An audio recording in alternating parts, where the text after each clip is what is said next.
Olá, o meu nome é Oséias Galeno, eu sou médico pneumologista, eu trabalho também com terapia intensiva no Hospital Sírio-Libanês e sou coordenador da pneumologia do Hospital Santa Marcelina. Bom, e dando um seguimento aqui às aulas solicitadas pelo Ministério da Saúde, coube a mim falar um pouco a respeito do manejo clínico do novo coronavírus na terapia intensiva. Essas recomendações, elas têm o intuito de serem úteis para os profissionais das áreas básicas de saúde, né? Claro que o manejo de pacientes, principalmente no âmbito da terapia intensiva, ele está cada vez mais suscetível a alterações com as novas publicações, com os novos estudos que vêm saindo, porque é uma área muito dinâmica, mas o foco da aula ela tem por objetivo traçar metas, balizas, de um jeito mais básico, que seja acessível para um manejo geral inicial para todos os profissionais que vão se deparar com essa condição dos nossos pacientes que virão aí com coronavírus. Bom, então aqui um caso clínico para a gente começar, só para poder ajudar na fixação. É um paciente feminino de 39 anos, que deu entrada com tosse, febre, há 6 dias, tendo evoluído com dispneia hoje. Lá no pronto atendimento, a paciente foi examinada, estava acordada, orientada, com a pressão normal, sem de frequência cardíaca, taquipneica e hipoxêmica em ar ambiente. Após a oferta de oxigênio no catéter nasal por 4 litros, essa paciente foi até 92, então uma hipoxemia relevante. No restante do exame físico não havia alterações. Então, se eu sou um profissional da atenção básica, se eu estou vendo esse paciente no atendimento no hospital de campanha, qual que vai ser a ideia, o que é que eu devo fazer com esse paciente, qual será a conduta e o que é que eu posso fazer no manejo clínico. Lembrando aqui que boa parte, a quase totalidade das recomendações, elas são baseadas nesse protocolo de manejo clínico para o novo coronavírus do Ministério da Saúde. Claro que eu vou enriquecer com alguns detalhes de outras sociedades médicas que geralmente estudam esse tipo de paciente na terapia intensiva. Bom, só lembrando, nesse protocolo de ministério, a gente estratifica os pacientes que vão ter uma síndrome grave, uma síndrome leve, melhor dizendo, onde vai ter doença não complicada, uma pneumonia sem complicações, vai ser manejado talvez numa unidade de internação ou até liberado para casa. Mas, infelizmente, nós vamos nos deparar com casos mais graves, onde esse paciente pode se apresentar com uma pneumonia importante, seja ele adolescente ou adulto, muito taquidispneico, acima de 30 incursões respiratórias por minuto, desaturando, uma hipoxemia menor que 90% em ambiente, já apresentando disfunção orgânica, cianose. As crianças também, eventualmente, podem ser tomadas por essa afecção, terem dificuldade para respirar, uso de musculatura acessória, com batimento de asa de nariz, incapacidade de se alimentar,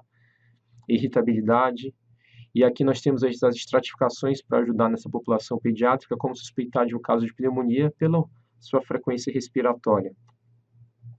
E aqui, por último, nós temos casos que são particularmente os mais graves que vão chegar na terapia intensiva. Paciente com a síndrome da angústia respiratória aguda, a SARA, que é o nome conhecido da maioria dos profissionais, onde o paciente tem por definição aquele início agudo até uma semana de aparecimento da doença, com alterações bilaterais no exame de imagem, como raio-x de tórax, sugerindo edema pulmonar de origem não cardíaca e não por hiperidratação, hipervolemia, e que vai apresentar uma relação de oxigenação de PO2 sobre FO2 baixa, menor do que 300, e que ela é estratificada pela definição clássica de Berlin, em leve, quando é de 300 a 200, 200 a 100 moderada e abaixo 100 grave. Também vamos ter os pacientes com uma infecção, uma resposta inflamatória sistêmica decorrente desse vírus, configurando um quadro de sepse, e ainda os pacientes que vão se tornar hipotensos, com baixa débito cardíaco, baixa perfusão em decorrente da piora da infecção, que são os pacientes com choque séptico. Então aqui, a partir de agora, a gente vai falar de uma forma leve, básica, sem muitas particularidades, a respeito principalmente de como que eu vou manejar a insuficiência respiratória e o comprometimento hemodinâmico desses pacientes na chegada dele do hospital e muito provavelmente na sala de choque ou na terapia intensiva. Baseado nessa estratificação, muitos serviços têm criado seus próprios protocolos de fluxo, de onde admitir esse paciente ou se ele vai ser liberado para casa. E Provavelmente cada instituição, baseada em algumas recomendações, algumas dessas balizas básicas oferecidas pelo OMS, pelo Ministério da Saúde, vão, junto às suas instituições, criar fluxos para melhor gerenciar esses pacientes. Bom, então aqui só demonstrando quais são os casos de maior gravidade, que vão para a sala de choque e UTI, e aqui temos um exemplo de um fluxo de uma instituição, de onde esse paciente deve ser alocado para um melhor tratamento. Então, o paciente foi avaliado aqui nessa instituição, ele apresenta os critérios diagnósticos sugestivos para se suspeitar do novo coronavírus, e na avaliação dos sinais clínicos dele, ele está muito taquipneico, hipoxêmico, com uma relação baixa, caso tenha feito uma gasometria, e como nesse arco em vermelho aqui, a gente vê que é um paciente mais grave. Se ele tiver acabado de ser referido ao hospital, ele deve entrar pela sala de choque para estabilização e muito provavelmente vai ser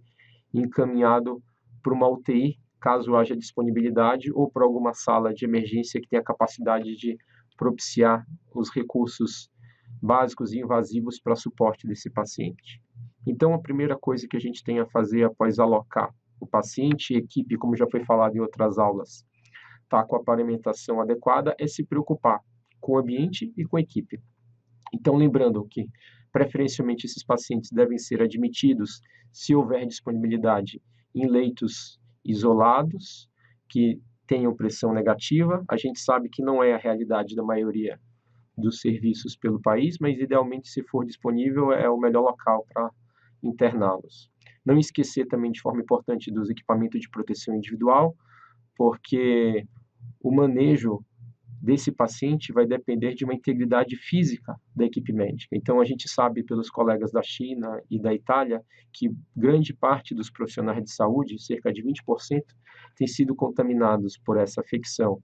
Então, faz parte do tratamento do paciente também cuidar bem da equipe. Quanto mais saudável tiver a equipe de saúde, melhor a gente vai poder propiciar o tratamento, evitando o esgotamento do sistema de saúde para poder melhor gerir esses pacientes. Então, não esquecer das proteções individuais, que já foram faladas em outras aulas, e o primeiro foco, então, particular do paciente é o manejo da insuficiência respiratória aguda. Então, esses pacientes mais graves que vieram para a sala de choque ou para a terapia intensiva são inicialmente manejados com catéter nasal de oxigênio, só que esses pacientes, em muitas circunstâncias, têm uma hipoxemia severa. E os fluxos oferecidos pelo catéter de oxigênio são insuficientes para poder permitir uma adequada oxigenação. Nessa circunstância, a gente pode considerar a realização de um trial, um teste, um desafio de pressão não invasiva, principalmente se eu tiver esse paciente num quarto com isolamento e pressão negativa e, se disponível, preferencialmente fazer essa ventilação não invasiva em um ventilador com filtro, onde eu vou ter uma maior segurança nessa produção da aerosolização, mas esse desafio é um desafio curto, por volta de 30 minutos a 1 hora dessa ventilação, e se não houver melhora, intubar precocemente esse paciente. Na disponibilidade de um quarto com pressão negativa e de um aparelho de ventilação não invasiva que permita o uso de um filtro na ventilação no próprio ventilador, que tenha um software capacitado para promover ventilação não invasiva. Então, na incapacidade dessa estrutura, talvez seja mais adequado, evitando então a disseminação do vírus, intubar precocemente esses pacientes, principalmente se eles precisarem de um fluxo maior do que 5 litros para ter uma oxigenação acima de 93%. Outros sinais também além da oxigenação é a fadiga muscular pelo uso de musculatura acessória, aumento da velocidade respiratória e um paciente numa gasometria já mostrando sinais de acidose e falência. Aqui são ferramentas que a gente poderia usar para a oxigenação do paciente, mas que nesse cenário do coronavírus, pelo risco de disseminação, como eu já falei, a gente tem evitado o uso do catéter nasal de alto fluxo, assim como das máscaras convencionais, excetuando aquela condição de estrutura que permita realizar, como a pressão negativa e o ventilador mecânico. Em alguns serviços existe essa máscara de ventilação mecânica chamada de helmet ou capacete, que permite um pouco melhor o controle e menor disseminação, então, do vírus com a produção de aerossóis. Na sequência, a gente vai então ter necessidade de promover uma via aérea definitiva dado a falência da oxigenação com as medidas anteriores. E aí, a intubação orotraqueal se caracteriza num próximo passo de importância para ser conhecido, porque é um procedimento que gera aerossóis e, por conta disso, o profissional de saúde tem que entender e estar capacitado e estar com o ambiente controlado para poder minimizar uma eventual contaminação.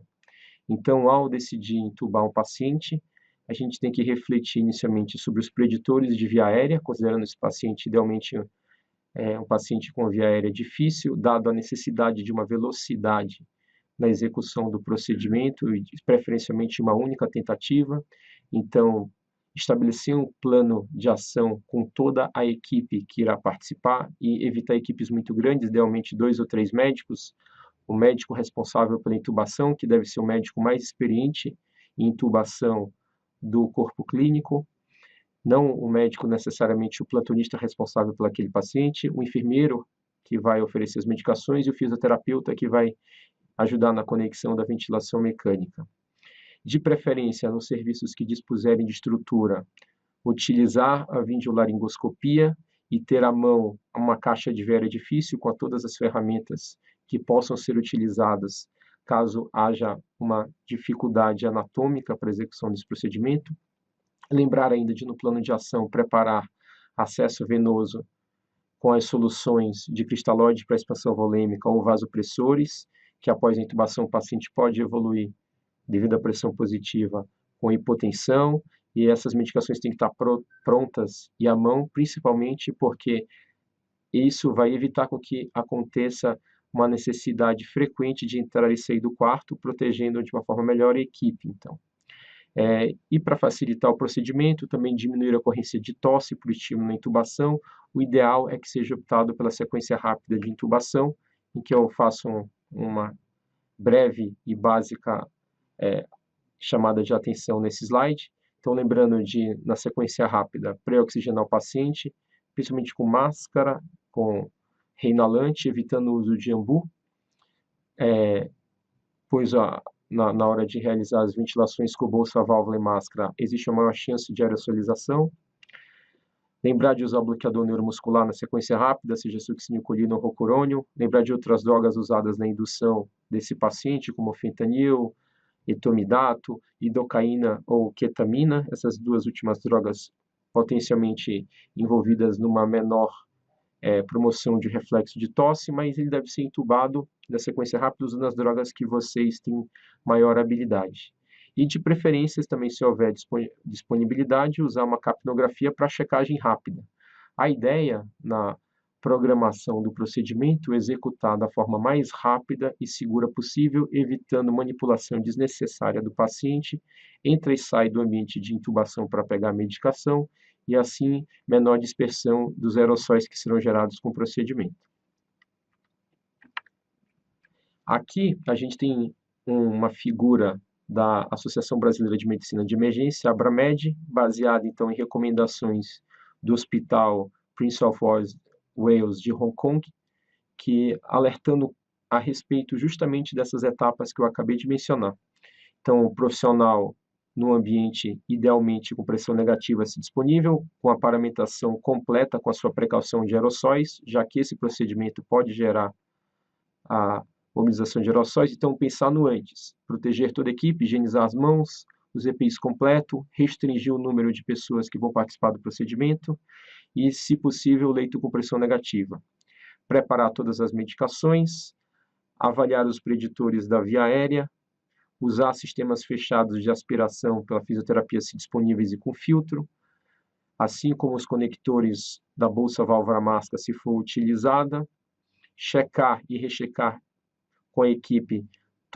qual vai ser o plano de ação e, se houver disponibilidade, a videolaringoscopia para facilitar o procedimento. Durante, como é a dinâmica da equipe, ao iniciar, todo mundo saber qual é o seu papel e o que vai fazer, comunicação em alça fechada, todo mundo observando e tendo cuidado com a dispersão dos aerossóis, utilizar o médico mais experiente, como eu já comentei, para execução do procedimento, técnica com 2 mãos na hora de utilizar a reinalação ou a bolsa válvula máscara do paciente, e a sequência rápida de intubação conforme já orientado. Após intubado o paciente, evitar desconexões do circuito, retirar todo o material antes de sair da sala da forma adequada e não esquecer da higienização e depois conversar qual vai ser o plano de ventilação mecânica para esse paciente. Quanto a esse plano, na maioria das situações que o paciente evoluiu com uma daquelas síndromes graves que foi mencionada, que é a síndrome de desconforto respiratório agudo, a SARA, o que a gente entende como modelo básico de ventilação mecânica a ser implementada é uma ventilação protetora para o pulmão. A gente sabe que uma ventilação de forma desordenada e agressiva pode trazer mais agravo, induzir mais lesão nesse pulmão, provocando a lesão pulmonar induzida pela ventilação mecânica, e já está bem estudado que se a gente manter essa ventilação protetora num alvo de 4 a 8 ml por quilo de peso predito, então esse paciente vai ser medido e existe uma fórmula que a gente pode encontrar em várias calculadoras médicas de peso predito baseado na altura. Então, a partir desse peso predito, a gente vai calcular no nosso ventilador um volume corrente de 4 a 8 ml, idealmente de 6 ml por quilo, limitando uma pressão de platô de 30 e uma pressão de distensão, que é a pressão de platô menos PIP, menor ou igual a 16, menor ou igual a 15, para evitar, então, essas lesões por distensão ou lesão por aumento de volume.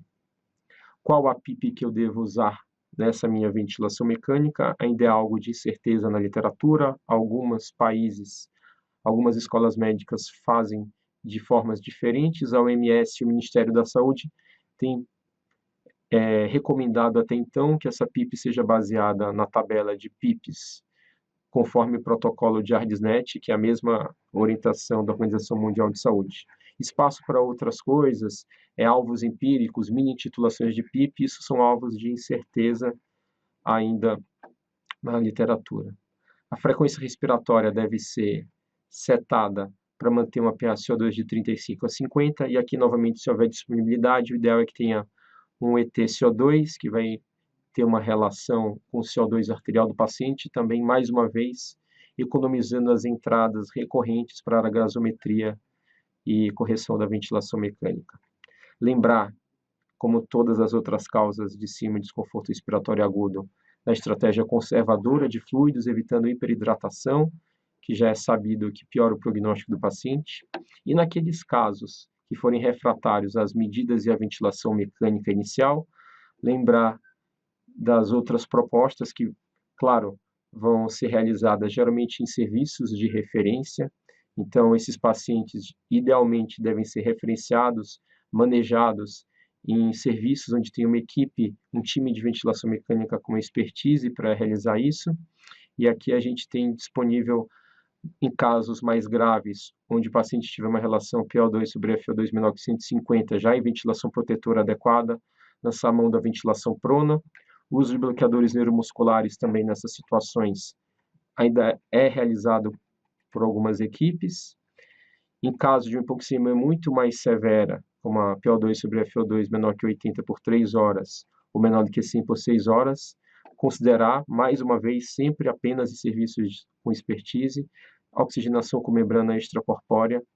Claro que é um procedimento mais custoso e ainda pouco disponível no nosso país. Um outro capítulo de gravidade que a gente precisa ter noções básicas a respeito de como manejar esse paciente na terapia intensiva são os pacientes que vão chegar em estado de choque, geralmente choque resultante de infecção, que é o choque séptico. Só lembrando as definições que são utilizadas pelo protocolo do Ministério da Saúde, são os pacientes que estão sépticos e com necessidade de vasopressores para manter a pressão média acima de 65, na ausência de outras causas, como hipovolemia. O choque séptico nas crianças, lembrando que pode estar abaixo do 5º percentil de pressão sistólica ou 2 desvios padrões abaixo do normal para a idade. E além disso, temos outras manifestações de baixo débito, como estado mental alterado, bradicardia, uma frequência cardíaca muito alta, tempo de enchimento capilar também muito prolongado, taquidispneia, entre outros. A gente sabe que na terapia intensiva o manejo hemodinâmico, na verdade, pode ser muito complexo. E hoje em dia a gente tem várias ferramentas de monitorização básica até monitorização avançada, com testes invasivos e testes não invasivos, como ultrassom, por exemplo, que podem nos ajudar a guiar a melhor estratégia a partir do reconhecimento de qual o motivo da instabilidade hemodinâmica do paciente. Aqui, pensando num roteiro simplificado para as pessoas que vão estar recebendo esses pacientes no nível de atenção mais geral, a gente tem recomendações apenas elementares. Então, lembrar de, no início do paciente com choque, a gente fazer uma infusão de cristalóide um pouco mais pronunciada na chegada 30 ml por quilo nas primeiras 3 horas, nas crianças 20 ml por quilo em bolos e na sequência até 40 60 ml por quilo na primeira hora. Quando for utilizar vasopressores, que é no caso de uma refratariedade à infusão da solução de expansão, usar preferencialmente acesso venoso central. Claro que numa situação eventual de caos onde seja indisponível ter o acesso central de prontidão, a gente vai poder fazer essas medicações de acesso venoso periférico, sempre tendo cuidado com o extravasamento da medicação, com cuidado e maior atenção durante a infusão. Nos casos de choque refratário, lançar mão da hidrocortisona, 200 mg por dia, e a gente tem ainda, para tratar uma condição de choque relacionada à infecção, o tratamento-alvo da causa da infecção. E essa terapia farmacológica é alvo ainda de incerteza. Muitos serviços têm utilizado os antibióticos nos casos mais graves, que entram em UTI chocados e crise respiratória, devido principalmente ao risco de co-infecção bacteriana com o vírus COVID. Então, aqui geralmente é lançado mão de dupla antibiótico terapia, como por exemplo Rocefin e azitromicina. Na chegada de um paciente com sinais clínicos sugestivos, sinal radiológico sugestivo e com maior gravidade, pode ser lançada a mão do oseltamivir inicialmente, principalmente porque no nosso país também está no momento onde as causas de pneumonia por influenza também são importantes. Então, talvez utilizar o oseltamivir aqui no Brasil, nesse momento, até o resultado de um teste negativo para influenza, seja considerado potencialmente adequado. E claro que após a saída dessa suspeita de influenza, retirar o antiviral. E quanto à hidroxicloroquina, que muito tem se falado, a gente sabe que é uma medicação que, por hora, existem apenas estudos mais rudimentares,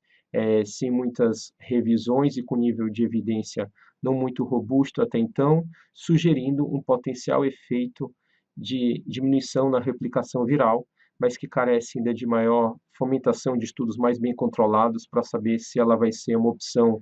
ideal ou se ela será uma opção inadequada para uso nesses casos de paciente com pneumonia e choque pelo COVID. Aqui, só lembrando que esses pacientes, pela experiência italiana, pela experiência chinesa, são pacientes que demandam um tempo maior de internação no ambiente da terapia intensiva. Então, várias outras condições, assim como nos pacientes com outras causas de internação, devem ser levadas em consideração, porque elas podem impactar no maior tempo de internação na UTI, maior tempo de internação hospitalar, inclusive na mortalidade do paciente. Então, lembrar dos outros cuidados gerais. Então, tentando reduzir, se possível, os dias de ventilação mecânica, fazendo despertar diário, usar o mínimo tempo de sedação possível, ter os cuidados com os bundles e com a avaliação de delírio dos pacientes, cuidado com as conexões, também ter os protocolos de evitar infecção secundária, como pneumonia associada à ventilação mecânica. Cada instituição tem os seus protocolos, geralmente relacionados a como deve ser a higiene desses pacientes, desde a limpeza da cavidade oral, que tipo de tubo orotraqueal pode ser disponível para tentar evitar a ocorrência de pneumonia associada à ventilação mecânica. Utilizar a profilaxia farmacológica de acordo com o risco do paciente, nesse caso, que é um risco alto de choque séptico, intubação, para a profilaxia de trombose venosa profunda. Ter cuidado com a manipulação das invasões, como sondas vesicais, catéteres venosos centrais. Lembrar do decúbito para evitar a ocorrência de escaras e assim aumentar a infecção. E assim como a proteção gástrica que se faz necessário nesses pacientes mais graves. Assim que esse paciente atingir a estabilidade clínica, menor hipoxemia, nível neurológico adequado, uma macrohemodinâmica adequada, aí sim ele será candidato a receber alta, atingirá critérios de alta da UTI, como as outras doenças respiratórias e poderá ser referido para uma unidade de internação para ter a sua reabilitação completa até alta. Bom, então aqui só lembrando a pergunta do caso clínico que foi feito no início da aula, apenas para a gente revisar um pouco do que conversamos até aqui. Então, aquela paciente de 39 anos que estava com síndrome gripal, de febre e tosse seca há 6 dias e dispneia na entrada do pronto atendimento. O que chamava atenção no exame físico era a taquicardia, a taquipneia e a sua hipoxemia importante mesmo com 4 litros de oxigênio. Qual a conduta, foi perguntado no início do caso. Então, a gente viu pelo protocolo que é uma paciente hipoxêmica, que está necessitando de altos fluxos de O2, que ela não está se mantendo no nível de segurança, em detrimento do catéter já num fluxo elevado. Então, atendimento inicial dessa paciente mais grave para internação e atendimento inicial em sala de choque, e ela ser manejada preferencialmente na UTI, caso haja vaga para manejar essa paciente, ou ficar na sala vermelha, que é a sala dos pacientes graves. Inicialmente, se houver disponibilidade do ventilador com filtro e uma sala com pressão negativa, pode ser tentado um desafio ou um trial de VNI, seja com CPAP até 10 milímetros de mercúrio, ou um EPAP também nesse valor, e na indisponibilidade desse serviço, em caso de um trial negativo, proceder rapidamente com a intubação orotraqueal precoce, lembrando de todos aqueles cuidados de paramentação da equipe, adequação do quarto, planejamento de como será a intubação, quem são as pessoas que vão entrar, se todos os itens de segurança estão disponíveis, né? Assim que o intubar, instituir ventilação mecânica protetora, porque isso pode ser feito com ventilador em qualquer local, seja numa sala de emergência ou seja no ambiente de terapia intensiva. Atenção para, após a ressuscitação inicial, ter um manejo conservador de fluidos e, naqueles casos com hipoxemia refratária, referenciar para um serviço especializado em ventilação ou talvez receber orientações de algum serviço como um médico mais experiente naquele âmbito ou ter acesso a algum serviço de teleorientação, de ter um time de ventilação que possa orientar